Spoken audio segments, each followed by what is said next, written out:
What's up guys, welcome to the Chess Giant. This is Solomon Riddell, and in today's video we kick off Season 2 of the Subscriber Game Analysis series when y'all send me in your own games and they have a chance to get analyzed on the channel. Now today's game comes from my guy Hispanic, and it was a pretty flawless one. He played very well. I think a couple of things that we can learn from it is not moving pieces in the opening back and forth without purpose and prioritizing king safety, particularly in being careful with the pawns in front of our king. Guys, every single time we move a pawn, we cannot move it back. Pawns are very unique in that way.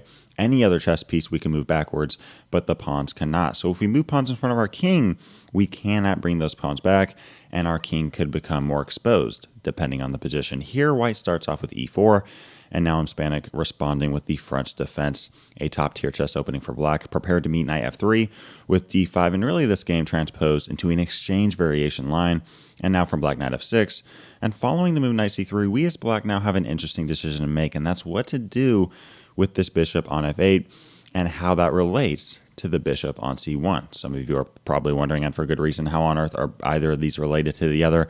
Well, guys, if we play a move here like bishop e7, we're preparing for that move bishop g5, trying to defend the knight on f6. If we play bishop d6, we're looking to prevent this bishop from coming to f4, and we could also play the move bishop b4, pinning that knight on c3. So right now as black, we have quite a few different options, but we see the move bishop e7 and following bishop d3, both sides castle kingside, and now from black, bishop g4, very active chess, pinning that knight to the queen on d1. But now white plays the move bishop e2, and notice what white just did. White played the move bishop d3, castled kingside, and then just brought this bishop right back to e2. Guys, there are times in openings where it's okay to move the same piece twice, but there's really no reason why white had to play that move bishop d3 and then two moves later just bring that bishop right back. Because of this, white has wasted time. They could have just put the bishop there right away and then used that extra move to get more development, but now we're the ones that are technically ahead in development as it's our move. White is castled and has three minor pieces developed, and we as black have the same exact thing, except it's our turn. We see this move c6, and now from white, a strong move, knight e5, trying to centralize this knight and really putting some pressure on that light squared bishop. And now from black, we see bishop takes e2, and now rook e8. Guys, in chess, every single move we got to be asking ourselves, okay, how can we improve the positioning of our pieces? And this rook on e8 is much more active on the e-file than on f8. And on top of that, it's currently aimed at the opponent's queen. Guys, if you ever have the opportunity, aim your rooks towards the opponent's king or queen, because you never know when things are going to break open. Here from white, we see queen f3 getting out of the line of fire. And now from black, continued development, knight bd7, putting some pressure on that knight on e5, and now from white, rook e1, defending it. Here black plays the move bishop d6. Black did have an interesting opportunity to take on e5 here. Whole idea being, I mean, if rook takes e5, we could play a move like queen b6, really trying to put some pressure on those dark squared pawns on d4 and b2 with an active game.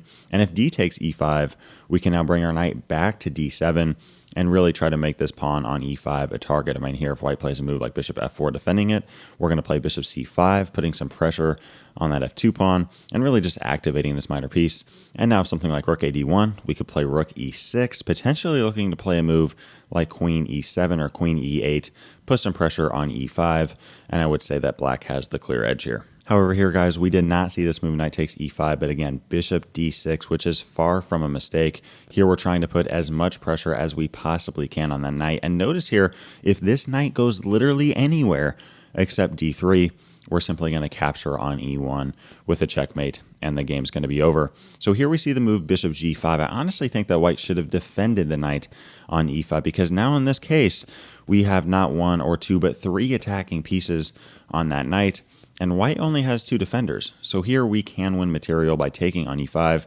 and after d takes e5, black now has the option of taking with the bishop or the rook. We see rook takes e5 in the game, and after rook takes and bishop takes rook, white now continuing with queen f5, attacking our bishop. But notice, guys, black doesn't really have any weaknesses right now for white to take advantage of. In fact, right now, we have two very strong pawn islands, h7 to f7, which none of these pawns have even moved, and d5 all the way to a7. And on top of that, we have that extra pawn on the d-file.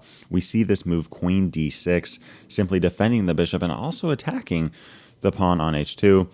And now white plays this move f4. It seems to me as if white is trying to somehow get some attacking chances and expand on the king side.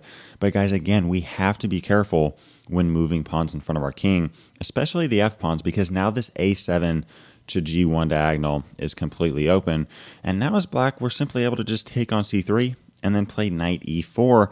Notice here how strong this knight is. I mean, it's attacking 8 key squares in this position, and I don't care if you give this bishop a million moves, it's never going to be quite able to hit that knight on e4 because it is a dark squared bishop. The only way for white to get rid of this knight is to take it with the rook e1 and capturing off that knight at some point in the game, but this is not what white's wanting, especially because they're already down in material. Here from white, we see the move queen h3, and now we notice that this move f4 wasn't aggressive or really making any kind of threat against the king on g8, but actually making the king on g1 a target. And now we see black play queen c5 with check, and notice if king f1, queen f2, and we got game over. And after king h1, we have knight f2 check, snatching off the queen, but even more than that, playing queen g1 check, knight f2 checkmate, game over. Now going back to this queen h3 position, I just want to give you guys a tactic that you can think about in your own game. What we just saw by Hispanic is called a smothered mate. Guys, always be thinking about the possibility of attacking that king on g1 if the f pawn has moved, and you have a knight that is also eyeing this f2 square. What do I mean by this? Well, right now we have a knight and it's attacking the f2 square. If we had a knight on g4 or d3, this would also work. The knight and the queen are generally considered to be one of the, if not the most powerful combo in all of chess. And the whole purpose behind me saying look out if your opponent has moved up their pawn and you have an active knight attacking that f2 square is that if you can check that opponent's king, they could potentially be in trouble because of this mating idea. Obviously, king f1 runs into queen f2 checkmate, but now after king h1, it actually doesn't really matter if this queen is on h3 or not. I mean, we could put this queen on d7, f5, etc., etc. It's still going to work. We're going to play knight f2 and then bring our knight to h3. And now after king h1, the whole idea of a smothered mate is that if we play knight f2 check, king g1 is simply going to be played. But what we can do is make it so that king g1 cannot be played when we go with knight f2. So let's play this move queen g1 check, simply handing white a queen. That way when we bring our knight to f2, this king simply has nowhere to go, and we have ourselves a game over. Thanks for watching today's video. If you'd like to check out Season 1 of the Subscriber Game Analysis series, click that playlist to the left. If you'd like to see Magnus Carlsen playing the Ponziani opening as white and getting a decisive result against a strong GM, click that video to the right. Leave a comment down below. Let me know what other videos you'd like to see covered on this channel. And as always, I appreciate you guys. Thanks for watching. Peace.